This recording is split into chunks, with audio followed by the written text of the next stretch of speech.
Hello friends, welcome to all of you on my YouTube channel Arman tutorial. Friends, जैसा कि हम सभी को पता है कि हम लोग नंबर सिस्टम पढ़ रहे थे। नंबर सिस्टम पार्ट 1 के नाम से जो वीडियो था उसमें हम लोगों ने सेट ऑफ रेशनल नंबर्स का डिफिनीशन जान लिया था। तो आज के इस वीडियो में हम लोग परिमेय संख्याओं की प्रॉपर्टीज़ पढ़ेंगे और उन प्रॉपर्टीज़ के आधार पर कुछ नए डिफिनीशंस पढ़ेंगे। आज का यह वीडियो स्टार्ट करने से पहले हम लोग फिर से एक बार रिकॉल करते हैं कि रेशनल नंबर्स को हम क्यू से डिनोट करते हैं और सेट ऑफ रेशनल नंबर में उन सारे नंबर्स को रखा जाता है जिन नंबर्स को हम ए अपान बी के रूप में लिख सकें, जहाँ पे ए और बी इंटीजर्स हों जबकि बी नॉन जीरो इंटीजर हो, क्योंकि बी जीरो नहीं होना चाहिए। बाकी ए अपान बी में इसका मतलब ये है कि न्यूमरेटर में कोई भी इंटीजर हो और डिनोमिनेटर में जीरो के अलावा कोई इंटीजर हो। तो इस तरीके से एक पहली जो प्रॉपर्टी होती है सेट ऑफ रेशनल नंबर्स के बारे में वह होती है कि between two distinct rational numbers there are infinite number of rational numbers. इसका मतलब ये है कि अगर कोई भी दो रेशनल नंबर हम लेते हैं और वो थोड़ा सा भी अलग है, डिस्टिंक्ट है, तो इसका मतलब है कि उन दोनों रेशनल नंबर्स के बीच एक दो नहीं बल्कि अनंत परिमेय संख्याएं संभव हैं, अनेक परिमेय संख्याएं होती हैं। इस प्रॉपर्टी को हम लोग प्रूव करके जानेंगे कि क्या ये बात सही है। तो चलिए प्रूव करने के इस प्रॉपर्टी को हम लोग प्रूव करेंगे कि इसमें प्रॉपर्टी है कि between two distinct rational numbers there are infinite number of rational numbers. तो पहले तो हमको दो डिस्टिंक्ट रेशनल नंबर होना चाहिए। तो हम मान लेते हैं कि let A and B B two rational numbers such that A is greater than B. मतलब ए और बी कोई दो रेशनल नंबर है जो जिसमें ए और बी अलग अलग है। तो हम मान लेते हैं कि ए बड़ा है बी से। ये डिस्टिंक्ट की कंडीशन ये होल्ड करता है कि भाई ए इज ग्रेटर देन बी का मतलब ए और बी दोनों डिस्टिंक्ट है। अच्छा, यह इनइक्वालिटी जो ए इज ग्रेटर देन बी है उसमें हम दोनों साइड में ए को ऐड कर लेते हैं। तो ए ऐड करेंगे तो ए 2a हो जाएगा और ये a प्लस बी हो जाएगा। 2a is greater than a plus B, this implies a is greater than a plus B upon 2 से इक्वेशन नंबर फर्स्ट इसको हम कह लेते हैं। फिर again a is greater than b, मतलब इसी इनइक्वालिटी में फिर से हम इस बार b ऐड कर रहे हैं दोनों साइड में। b ऐड करेंगे तो मिलेगा a plus B upon 2 is greater than b। इसको हम इनइक्वेशन नंबर 2 कह लेते हैं। इनइक्वेशन 1 और इनइक्वेशन 2 इन दोनों को कंबाइन करके हम लिख सकते हैं a is greater than a plus B upon 2 is greater than b। क्यों? क्योंकि इनइक्वेशन 1 क्या कहता है कि a प्लस बी अपॉन 2 से a बड़ा है। यही बात या इसमें भी वही है कि a प्लस बी अपॉन 2 जो है वो से इस क्वांटिटी से a बड़ा है। इनइक्वेशन नंबर 2 में a प्लस बी बड़ा है b से और इक्वेशन 3 में a प्लस बी अपॉन 2 बड़ा है b से। तो हम कह सकते हैं कि 1 और 2 का कंबाइंड फॉर्म 3 है। तो a is greater than a plus B upon 2 is greater than b, एक इक्वेशन मिला। फिर यहाँ पे क्लियरली हम लोग देख रहे हैं कि a और b जो है वो दोनों रेशनल नंबर है, इसलिए a प्लस बी अपॉन 2 भी एक रेशनल नंबर होगा। क्योंकि a और b अगर रेशनल है तो a प्लस बी भी रेशनल होगा। दो परिमेय संख्याओं का योगफल एक परिमेय संख्या होता है, तो ये ऊपर परिमेय संख्या और दो है ही है परिमेय संख्या। तो परिमेय संख्या अपान परिमेय संख्या भी परिमेय संख्या होता है। तो हम मान लेते हैं कि a प्लस बी अपॉन 2 एक कोई नई परिमेय संख्या है जो c है। हम मान लेते हैं अपने तरफ से, इसको हम इक्वेशन नंबर 4 कह लेते हैं। अब जो इनइक्वालिटी 3 था, इनइक्वालिटी 3 ये वाली क्वांटिटी और इक्वेशन नंबर 4 इन दोनों को कंबाइन करके हम लिख सकते हैं कि a is greater then c is greater than b। इसको हम इन इक्वेशन 5 कह लेते हैं। अब हम लोग पता किए हैं कि a और b जो दो डिस्टिंक्ट रेशनल नंबर था उनके बीच एक नया रेशनल नंबर c मिल गया। ठीक ऐसे ही हम ये प्रूव कर सकते हैं कि a और c दो डिस्टिंक्ट रेशनल नंबर है तो उनके बीच कोई d एक नया रेशनल नंबर होगा जो मिलेगा। ऐसे ही a और d के बीच एक होगा, फिर एक a और उस नंबर के बीच एक होगा, या फिर c और b के बीच एक e मिलेगा। तो हम लोग बारी बारी ऐसे अगर प्रूव करके देखें तो हम ये पाएंगे कि a और b के बीच एक दो नहीं बल्कि अनंत परिमेय संख्याएं ऐसे पॉसिबल हैं।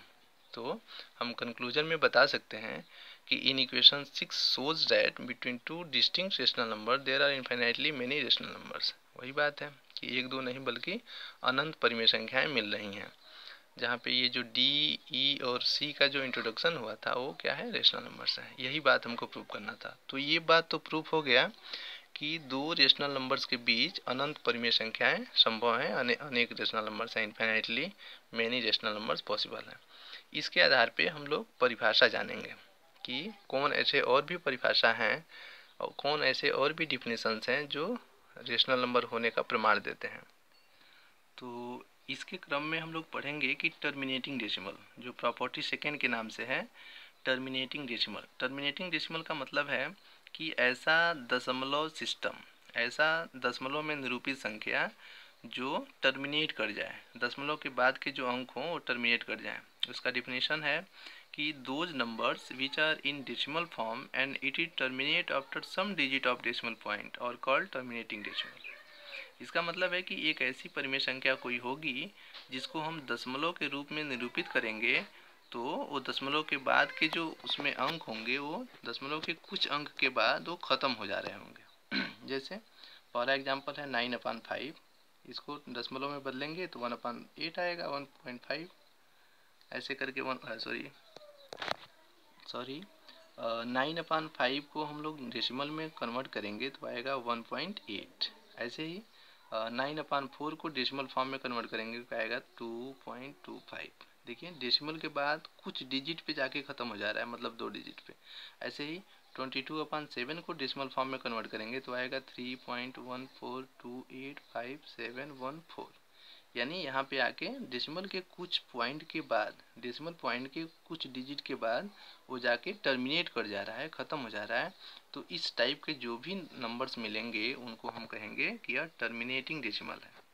ठीक ऐसे ही एक दूसरा परिभाषा बनता है कि रिपीटिंग डेसिमल। रिपीटिंग डेसिमल क्या होता है, तो जिस तरह से हम एक परिमेय संख्या को दशमलव में निरूपित कर रहे थे तो दशमलव के बाद के जो अंक थे वो ख़त्म हो जा रहे थे, दशमलव के कुछ अंक के बाद वो अपने आप को टर्मिनेट कर जा रहे थे, मतलब ख़त्म हो जा रहे थे। तो ठीक ऐसे ही एक नया सिस्टम फिर से बनता है कि अगर हम किसी संख्या को दशमलव, बहुत ऐसी संख्याएं हैं जिसको हम दशमलव में निरूपित करेंगे तो दशमलव के बाद के जो अंक होंगे वो कभी ख़त्म नहीं होंगे बल्कि रिपीट करेंगे। तो ऐसे नंबर्स को हम लोग कहेंगे रिपीटिंग डेसिमल। तो उसका डेफिनेशन हुआ कि those decimal numbers which are never terminated but repeats itself और group of digit are called repeated decimal या फिर रिपीटिंग डेसिमल। इसका मतलब है कि बहुत ऐसे नंबर्स हैं जिनको, जैसे मान लीजिए 10/3 है एक नंबर, इनको हम डेसिमल फॉर्म में कन्वर्ट करेंगे तो आएगा 3.33333 डॉट डॉट डॉट। इस डेसिमल के बाद के जो पॉइंट है 3 वह अपने आप को रिपीट कर रहा है। तो ऐसा भी कोई नंबर मिलता है तो हम उसको कहेंगे रिपीटिंग डेसिमल, और रिपीटिंग डेसिमल रेशनल नंबर होता है। Second example 2/11। 2/11 ले लीजिए। 2/11 को जब हम डेसिमल फॉर्म में कन्वर्ट करेंगे तो आएगा 0.1818181818 ऐसे आता रहेगा। तो ये जो सेकेंड वाला ये जो बात है और करके लिखा गया, ग्रुप ऑफ डिजिट को भी रिपीट कर सकता है, रिपीट्स इटसेल्फ और ग्रुप ऑफ डिजिट। तो इसमें ग्रुप ऑफ डिजिट है 1 और 8, दो ग्रुप ऑफ डिजिट को रिपीट कर रहा है तो भी वह रेशनल है। 1/7 को जब हम डेसिमल फॉर्म में कन्वर्ट करेंगे तो आएगा 0.142857। फिर यही ग्रुप ऑफ डिजिट यहाँ पर आएगा, फिर यही ग्रुप ऑफ डिजिट यहाँ पर आएगा। तो कहने का मतलब है कि अगर हम किसी नंबर को डेसिमल फॉर्म में कन्वर्ट करते हैं और वो या तो अपने आप को रिपीट करता हो या फिर ग्रुप ऑफ डिजिट को रिपीट करता हो तो हम फर्स्टली उसको कहेंगे रिपीटिंग डेसिमल है। और कोई भी रिपीटिंग डेसिमल हो या फिर टर्मिनेटिंग डेसिमल हो तो वो दोनों रेशनल नंबर होते हैं। तो ये दोनों परिभाषाएं जानने के बाद एक नया क्वेश्चन बनता है कि क्या ऐसे भी कुछ नंबर्स पॉसिबल हैं जिनको हम डेसिमल फॉर्म में कन्वर्ट करें तो ना ही टर्मिनेट करें और ना ही रिपीट करें। तो इसका आंसर है हाँ, बहुत ऐसे नंबर्स हैं जिनको हम दशमलव फॉर्म में निरूपित करेंगे तो ना ही वो टर्मिनेट करेगा, ना ही कभी दशमलव के बाद कभी वो ख़त्म होगा और ना ही रिपीट करेगा। तो ऐसे नंबर्स को हम लोग क्या कहते हैं, ऐसे नंबर्स को हम लोग कहते हैं इरेशनल नंबर्स, अपरिमेय संख्याएं। अपरिमेय संख्याओं को IR से डिनोट करते हैं या फिर QC कहते हैं। क्यू कॉम्प्लीमेंट क्यों कहते हैं अभी आगे क्लियर हो जाएगा। तो IR या फिर QC को हम डिफाइन करेंगे, इसको हम लोग डिफाइन करेंगे कि x is such that x is a decimal number which are neither repeating not terminating. मतलब यक्स एक ऐसा दशमलव नंबर है, दार्शनिक संख्या एक ऐसा दशमलव के रूप में एक संख्या है जो ना ही कभी अपने आप को रिपीट करता है और ना ही कभी ख़त्म होता है। इसके एग्जाम्पल में जो पहला एग्जाम्पल होता है वह होता है पाई। बहुत लोग जानते हैं कि पाई एक इरेशनल नंबर है। पाई इरेशनल नंबर क्यों है? क्योंकि इसको हम दशमलव फॉर्म में जब कन्वर्ट करते हैं तो इसकी वैल्यू आती है 3.14285714 डॉट डॉट। ऐसे ही रैंडमली बहुत सारे डिजिट्स आएंगे और कभी ख़त्म नहीं होंगे। तो देखिए ना ही ये रिपीट कर रहा है और ना ही टर्मिनेट कर रहा है, इसलिए हम इसको कहते हैं यह इरेशनल नंबर है। ऐसे ही 2 का अंडर रूट लीजिए, under root of 2 is equal to इसका वैल्यू देगा 1.41421356 ऐसे डॉट डॉट डॉट। ऐसे ही रैंडमली डिजिट्स आते रहेंगे तो ना ही वो रिपीट करता है और ना ही टर्मिनेट करेगा, ना ही कभी ख़त्म होगा और ना ही कभी रिपीट करेगा। तो इसलिए इस टाइप के जो भी नंबर्स हैं इनको हम कहते हैं ये परिमेय संख्याएं हैं। अब इन दोनों ये दोनों जो रेशनल नंबर्स और इरेशनल नंबर दोनों मिले, इनको इकट्ठा करके हम लोग एक नया नंबर सिस्टम बनाए और उसका नाम था रियल नंबर वास्तविक संख्याएं। वास्तविक संख्याएं बहुत, उसके लिए कुछ नहीं कहा गया, बस दोनों नंबर्स को इकट्ठा कर दिया गया। कहा गया कि जो set of rational number capital R होगा वह कुछ नहीं होगा, बस Q और Q कॉम्प्लीमेंट का कलेक्शन होगा। Q और Q कॉम्प्लीमेंट का यूनियन होगा, कलेक्शन होगा। मतलब रेशनल नंबर और इरेशनल नंबर का यूनियन होगा। दोनों कलेक्शन को एक साथ हम लोग कर लेंगे तो दोनों मिलके रियल नंबर का फॉर्मेशन करेगा। तो वही बात है, नीचे लिखा गया है कि to get the set of real number we combine the set of rational number with set of irrational number. मतलब हम लोग रियल नंबर को हमको अगर पाना हो, सेट ऑफ रियल नंबर को पाना हो तो सेट ऑफ रेशनल नंबर और सेट ऑफ इरेशनल नंबर दोनों को कंबाइन कर देते हैं। तो इसमें एक नोट करके लिखा गया है कि set of irrational number is also known as complement of rational number and it is denoted by Q complement C QC। तो यह बात अभी आगे क्लियर हो जाएगा बहुत अच्छे से कि क्यों हम Q कॉम्प्लीमेंट करते हैं ई रेशनल नंबर को, कि यह सेट ऑफ रेशनल नंबर का कॉम्प्लीमेंट कहलाता है, क्यों अभी क्लियर हो जाता है। इस बात को समझने के लिए हम लोगों को सबसे पहले समझना होगा ज्योमेट्री का थोड़ा सा कॉन्सेप्ट, कि ज्योमेट्री में सबसे पहली जो चीज़ होती है वह होती है पॉइंट। तो पॉइंट को डिफाइन किया जाता है कि point is a geometrical structure which has no length, no breath and no height. मतलब पॉइंट एक सिर्फ आभासी बिंदु है, एक आभास करने के लिए एक पॉइंट कोई बना दिया जाता है, पॉइंट जिसकी ना लेंथ होती है, ना ब्रीथ होती है, ना हाइट होती है। और इसी टाइप के जो भी पॉइंट्स कई इनफाइनाइट पॉइंट्स इस पे मिलते हैं, ऐसे लोकस ऑफ अ पॉइंट जो मिलता है वह होता है लाइन। अच्छा, इस लाइन को ही हम लोग कहते हैं नंबर लाइन, मतलब रियल नंबर लाइन। अगर इस लाइन पे हम लोग नंबर को रिप्रेजेंट करते हैं तो उसको कहते हैं नंबर लाइन। अच्छा, इस नंबर लाइन पे अगर हम रियल नंबर को रिप्रेजेंट करते हैं तो इसका नाम होगा रियल नंबर लाइन। ठीक। अच्छा, रियल नंबर लाइन में क्या होगा कि रियल नंबर लाइन की जो प्रॉपर्टी होती है वो कहती है कि इस लाइन पे एक पॉइंट, इस लाइन में एक पॉइंट एक रियल नंबर को रिप्रेजेंट करेगा। कोई भी लाइन है, उस लाइन में इनफाइनाइट नंबर ऑफ पॉइंट्स बने हुए हैं और एक पॉइंट एक नंबर को रिप्रेजेंट करता है। इसका मतलब है कि इस लाइन पे इनफाइनाइट नंबर ऑफ पॉइंट्स भी हैं और इनफाइनाइट नंबर ऑफ लाइन भी हैं, नंबर भी है, नंबर रिप्रेजेंट कर रहा है। तो ये बात है कि अगर हम मान लीजिए हम लोग इस लाइन को, तो हम लोग ये कह सकते हैं कि इस नंबर लाइन पे जितने भी पॉइंट्स हैं वह यूनिक नंबर को रिप्रेजेंट करते हैं। अगर यूनिक नंबर को रिप्रेजेंट करते हैं और यह सेट ऑफ रेशनल नंबर का अगर लाइन होता है तो हम ये बात बताते हैं कि कितना हो भी दो करीब आप ले लीजिए, कितना हो भी दो बिल्कुल पास में दो पॉइंट्स को ले लीजिए और वो अलग अलग हैं, तो हम कहेंगे, प्रॉपर्टी हम लोगों ने पढ़ा है कि उन दोनों के बीच एक दो नहीं बल्कि अनंत परिमेय संख्याएं संभव हैं।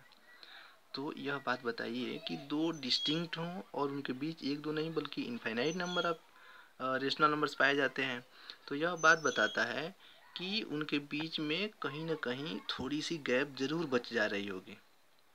यह थियोरेटिकल कॉन्सेप्ट है, इसको थोड़ा आपको भी समझना होगा कि अगर दो रेशनल नंबर डिस्टिंक्ट हैं और उनके बीच एक दो नहीं बल्कि इनफाइनाइट नंबर ऑफ पॉइंट्स पाए जाते हैं, इनफाइनाइट नंबर ऑफ नंबर्स पाए जाते हैं, तो यह बात बताता है कि उनके बीच कहीं ना कहीं थोड़ी सी गैप हो जा रही होगी, गैप बच जा रही होगी, और उसी गैप को भरने के लिए सेट ऑफ इरेशनल नंबर आया, मतलब अपरिमेय संख्याओं का इन्वेंशन हुआ कि हाँ जो ये अपरिमेय संख्याएं हैं वह वही जो इनफाइनाइट नंबर्स के बीच की जो गैप होती थी उन्हीं के बीच में वो उन नंबर्स को रखा गया, और तब जाके वो कंप्लीट हुआ, जो सेट ऑफ रेशनल नंबर था वह कंप्लीट हुआ। इसलिए इरेशनल नंबर को कहा जाता है कि क्यू का ये कॉम्प्लीमेंट है, इसी के होने से यह कंप्लीट हुआ है, इसलिए क्यू कॉम्प्लीमेंट कहते हैं इरेशनल नंबर्स को।